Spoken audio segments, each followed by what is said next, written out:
পুরান ঢাকার বিখ্যাত আজা বিলবাহার শরবতের স্বাদ নিতে চলে যাচ্ছি পুরান ঢাকায়। অলরেডি বাইকে চড়ে বসলাম, চলে আসলাম গেটের সামনে। তবে আগে থেকে ফোন করে বলছিলাম যে ভাই কটার দিকে আসবো, উনি বলবো যে 10টার দিকে আসেন। এটার অপোজিটে আর একজন হচ্ছে বই বিক্রি করতেছে, এখানে হচ্ছে আলু বিক্রি করতেছে, এখানে কিছু ফল টল বিক্রি করতেছে।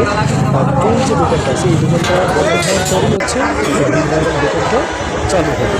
এই ভাইয়ারাও দূর দূরান্ত থেকে এসে কেউ একটু দূরে ঘুরতেছে। আর এই জায়গাটা হচ্ছে আসল যে কেন্দ্রীয়, এটা হচ্ছে এটা কি দুধের যে ক্ষীর ভালো হচ্ছে লাগাচ্ছে দিবে উনি সাইনবোর্ড টাইমে টানানোর পরে দিবে। এইটা আর কি অলরেডি লোকজন করতেছে। আমি ভাই আপনার কোথা থেকে আসছেন ভাইয়া? কেরানীগঞ্জ থেকে। ভাই আপনি কোথা থেকে আসছেন? কেরানীগঞ্জ। ভাইজান আপনি কোথা থেকে আসছেন? বসুন্ধরা থেকে। বসুন্ধরা থেকে। ভাই আপনি? আচ্ছা আচ্ছা, আপনি কোথা থেকে আসছেন আঙ্কেল? লালবাগ থেকে। তুমি? মুন্সিগঞ্জ। সরি, মুন্সিগঞ্জ থেকে আসছো এটা খাওয়ার জন্য?